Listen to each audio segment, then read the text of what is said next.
Como é que Jesus chamou Pedro? Ei, segue-me. Só isso. Segue-me.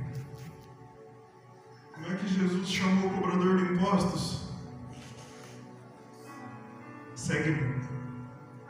Ele não prometeu casona, não prometeu dinheiro, não prometeu carro, não prometeu conta paga. Segue-me aqui, ó. Que o plano de carreira aqui da minha empresa vai te dar um salário X. Não. Vai te dar um carro para você ir e voltar, toalhas brancas, nada disso. Ao contrário. Você vai ser cuspido, caceteado, vão falar mal de você. Só que Jesus não falou isso também. Mas esse foi o salário. Ai, meu Deus. Jesus chegava junto das pessoas e dizia: segue-me. Assim Pedro foi chamado e convocado para ser um apóstolo. Amém?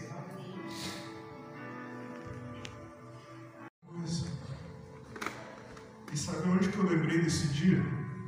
No dia que eu estava no caminhão da Marcha para Jesus, cantando para mais de 100 mil pessoas. 100 mil cristãos reunidos, louvando e adorando a Deus. E ali o Senhor falou assim comigo: você quer fama? Você quer pessoas? Um monte de gente está aí. Mas eu tenho algo mais especial, mais profundo contigo.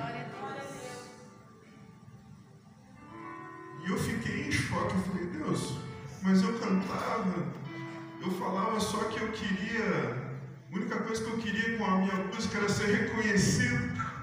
Daí eu venho para Jesus e começo a cantar: eu não preciso ser reconhecido por ninguém. A minha glória é fazer com que conheçam a Ti, Senhor. Então, músicos, muitas vezes a gente estuda demais, cara. A gente estuda muitas horas estudando o nosso instrumento. A gente gasta o dinheiro que a gente não tem no nosso instrumento. Faz que nem eu fiz, cato cartão do sogro para comprar o violão. A gente se vira, mas a gente corre atrás dos melhores instrumentos. A gente dedica hora, a gente dedica vida, a gente dedica tempo. E todas as palmas não são para você, para Ele. Toda a honra não é para você, é para Ele. O Senhor Jesus vai te dar letras lindas que você vai cantar para Ele, porque dele, por Ele e para Ele são todas as coisas. Se nós estamos vivos, é para glorificar o nome dEle. Estava falando para o pastor, essa semana o Senhor me colocou naquelas provas de fogo. Porque cantar na multidão, 1000 pessoas pulando, é legal, é fácil. Agora o Senhor me colocou para levar a palavra no velório da mãe do amigo. Aquela salinha apertadinha, pouquinhas pessoas ali, e você cuidando para não gaguejar, com o coração apertado, parece que as palavras não saem. O Senhor Jesus, Ele coloca a gente em diversas situações.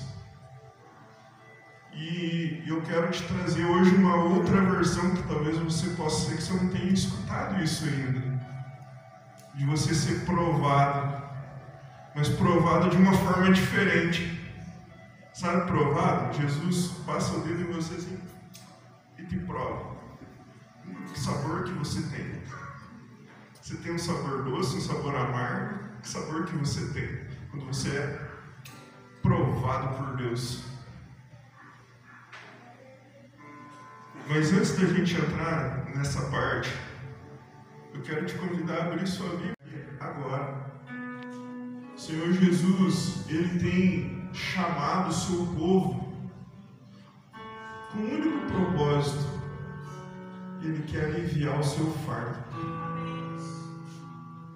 Teu fardo está pesado? Entrega ele para o Senhor Jesus. O fardo dele é leve. Troca com ele. Fala: Senhor Jesus, está aqui o meu fardo pesado. Senhor Jesus, junto com esse fardo aí estão uns pecados meio terríveis.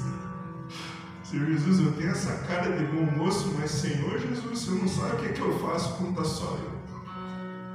Você não sabe os desejos que passam no meu coração, Pai, desejos horríveis. eu tenho até vergonha de falar. Quero falar para você hoje que você pode falar todas essas coisas horríveis para um cara chamado Jesus Cristo. Ele vai pegar esse teu fardo pesado e vai te dar um fardo leve. Eu tenho propriedade para falar isso porque ele pegou o meu fardo pesado. Eu andava até arcado assim, eu andava até torto, com 64 quilos. Hoje tem 120. Menos. Agora eu emagreci um pouco, eu voltei a lutar meio pesado, tô com 116, tá? Antes do almoço. O Senhor Jesus, ele tira todo o fardo pesado, ele te dá um fardo leve. E o fardo leve que o Senhor dá, eu não estou falando somente de, sabe, dessa coisa, esse pecado, ele vai te aprisionando na tua garganta, às vezes você não consegue nem falar. Eu estou falando de coisas materiais também, de coisas físicas.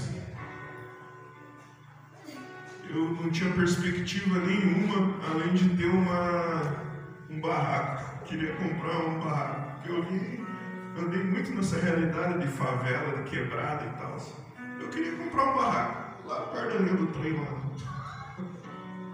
E eu cheguei na imobiliária com esse pensamento: não, vou conseguir um construcard, vou fazer assim, vou fazer assado. Eu tinha todo o meu plano. O Senhor Jesus pegou meu plano e amassou e jogou no lixo. O Espírito Santo pegou o dono da imobiliária e o cara não parava mais de chorar. E o cara falou: cara, mas você entra aqui, você não tem dinheiro. Eu não tinha dinheiro. Meu nome não estava limpo, não tinha dinheiro, não tinha condições de comprar uma casa.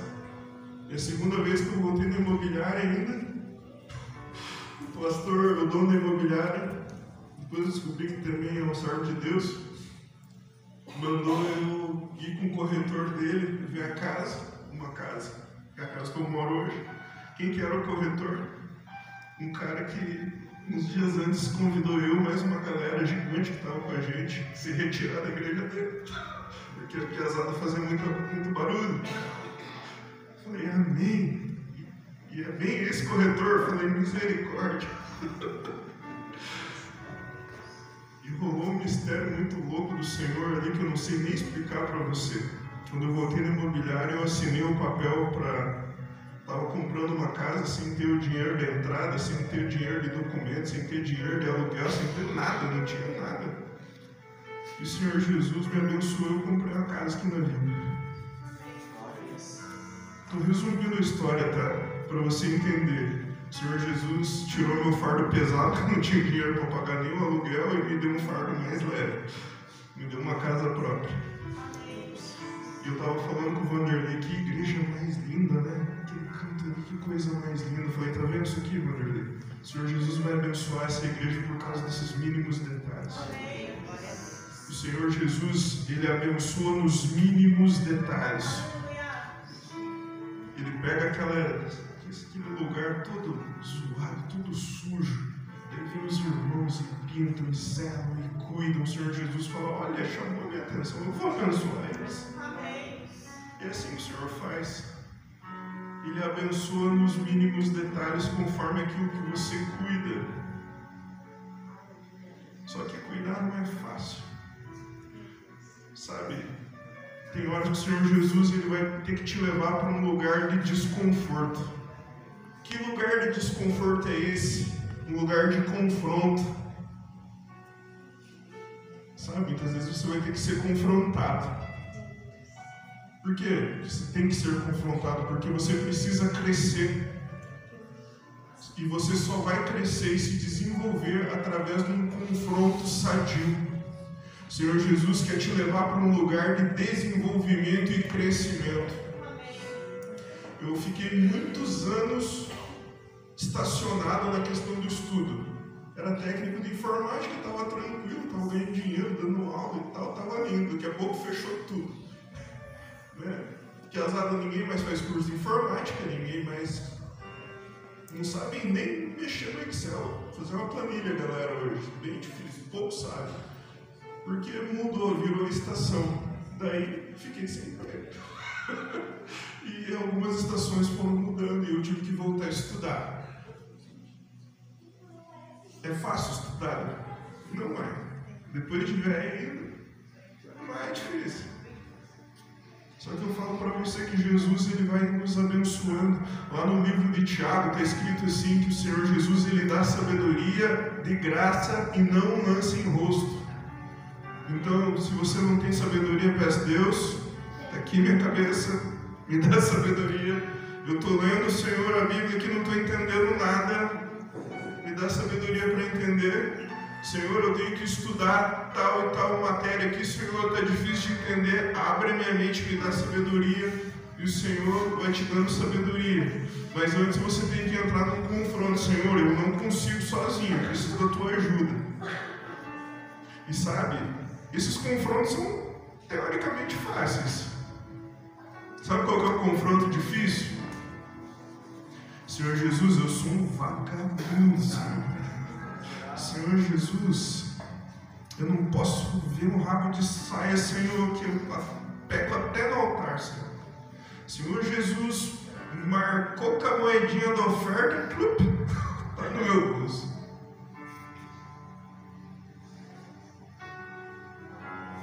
Senhor Jesus, eu já vi casos assim. Eu tenho prazer em matar, Senhor. Eu gosto de ver o sangue escorrendo, Senhor.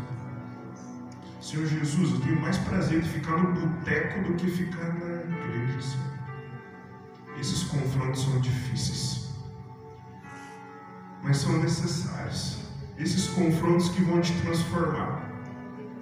E sabe que é muito difícil até você orar isso, se apresentar para o Senhor essas coisas. Senhor Jesus, está aqui, ó, eu gosto mais de ficar no boteco do que ficar na mesa com a minha família, Senhor Jesus. Um dia eu fui numa igreja lá com um negão e falou para mim que eu tinha que apresentar isso para o Senhor, Deus. E agora? Apresenta para o Senhor aí qual o pecado que tem te afastado dos caminhos do Senhor. O que tem te afastado do Senhor. Nada pode te separar do amor de Deus. Nem os desejos latentes da tua alma de te separar, de fazer você pecar. É uma luta contra você e você mesmo. Senhor, eu quero muito fazer X pecado, Pai. Me ajuda a parar de pecar. Teve um momento da minha caminhada que o pastor falou assim: velho, você viu que você parou de falar palavrão? Nem eu tinha percebido. Naturalmente saiu. Outro dia eu estava olhando para o meu, eu estava arrumando meu guarda-roupa, dobrando as coisas, estava arrumando. Eu vou te passar esse macete aí também, transformação, isso aí é libertação pura, você arrumar teu guarda-roupa. Mas na aula de cura e libertação a gente fala sobre isso. E eu arrumando o guarda-roupa, comecei a ver, não tinha mais nenhuma calça pro fundo, chegava no joelho. Meu Deus, quem é você? Meus panos de rock sumiram tudo. Senhor Jesus vai transformando e a gente não vai nem vendo. Quando você tem uma verdadeira entrega para o Senhor Jesus, a tua vida começa a ser transformada e lapidada. Não tem como você ficar parado, sabe? Quando você se aproxima do Senhor Jesus, Ele se aproxima de você. E quando Ele se aproxima, você se aproxima e daqui a pouco você é um só com Ele. Algumas mudanças importantes começam a acontecer na tua vida.